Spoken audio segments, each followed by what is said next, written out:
어머니, 우리 친정엄마는 이렇게 안 해요.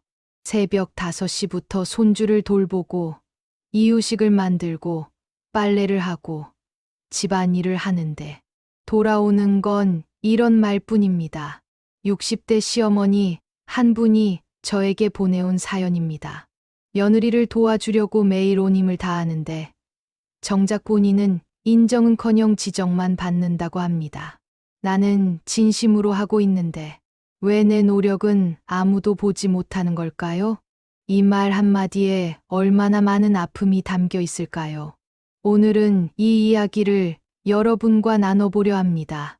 영상 시작하기 전에 구독과 좋아요 버튼 꾹 눌러주시면 정말 감사하겠습니다. 여러분의 작은 관심이 이런 따뜻한 이야기를 계속 전할 수 있는 힘이 됩니다. 그럼 지금부터 시작하겠습니다. 새벽 5시. 아직 하늘도 어둡습니다. 알람이 울리기도 전에 눈이 떠집니다. 손주가 깰 시간이 다가오기 때문입니다. 서둘러 일어나 세수를 하고 부엌으로 향합니다. 이유식을 만들어야 합니다.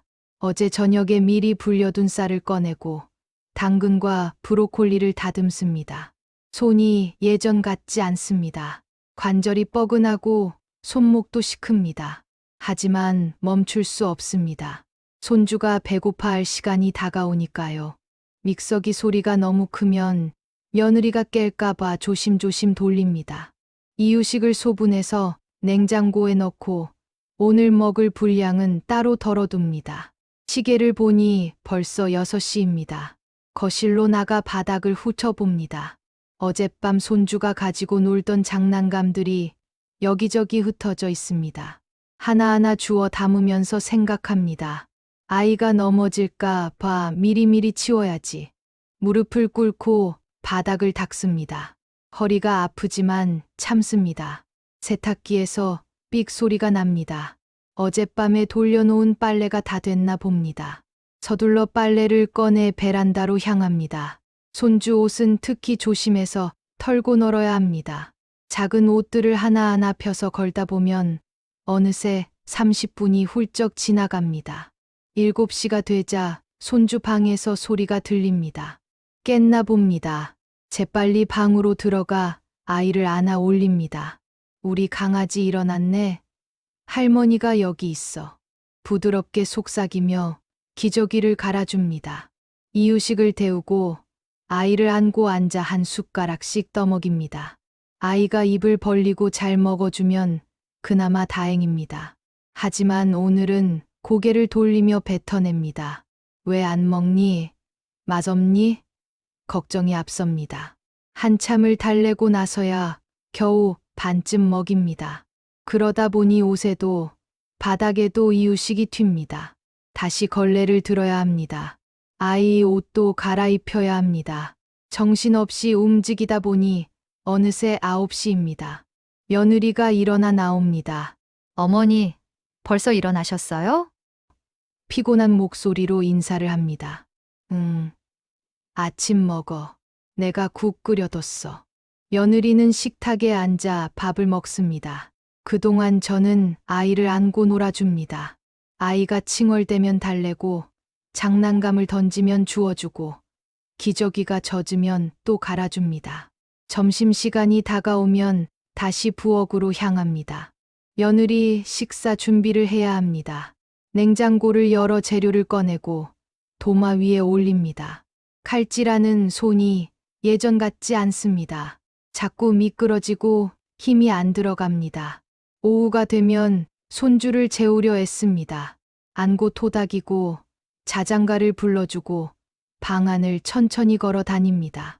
30분, 1시간. 겨우 재우고 나면 온몸이 땀으로 젖어 있습니다. 아이가 자는 동안 잠깐의 휴식이 찾아옵니다.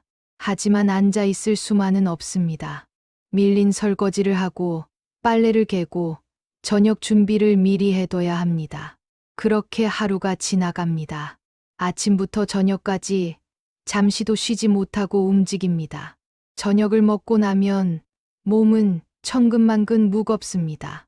하지만 마음 한편에선 생각합니다. 며느리가 조금이라도 편했으면 좋겠다. 그래야 아이도 더 잘 키울 수 있을 테니까.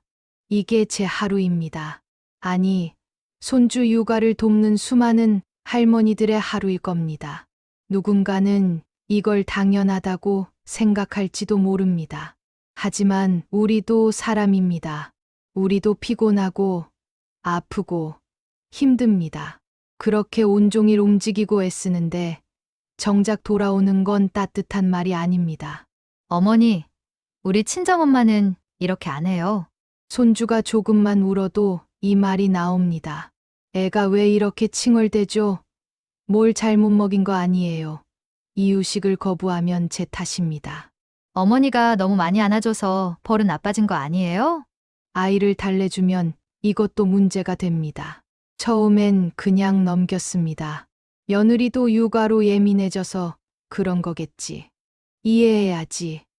하지만 매일 반복되는 그 말들이 제 마음속에 쌓입니다. 어느 날은 손주 옷에 음식물이 묻었습니다. 이유식을 먹이다 튄 거였습니다. 아이가 워낙 활발하게 움직여서 어쩔 수 없었습니다. 며느리가 그걸 보더니 한숨을 쉽니다. 애가 왜 이렇게 지저분하죠? 제대로 먹이신 거 맞아요? 그 순간 가슴이 철렁 내려앉았습니다. 제대로 먹이지 않았다고요? 한 숟가락 한 숟가락 정성껏 떠먹였는데 아이가 고개를 돌려 튄 건데 그게 제 잘못인가요? 미안해. 다음엔 더 조심할게. 이렇게 말하는 제 목소리는 작아질 대로 작아집니다. 또 어느 날은 손주가 낮잠을 자다 깼습니다. 평소보다 30분 일찍 깬 겁니다. 아이들이 원래 그렇습니다.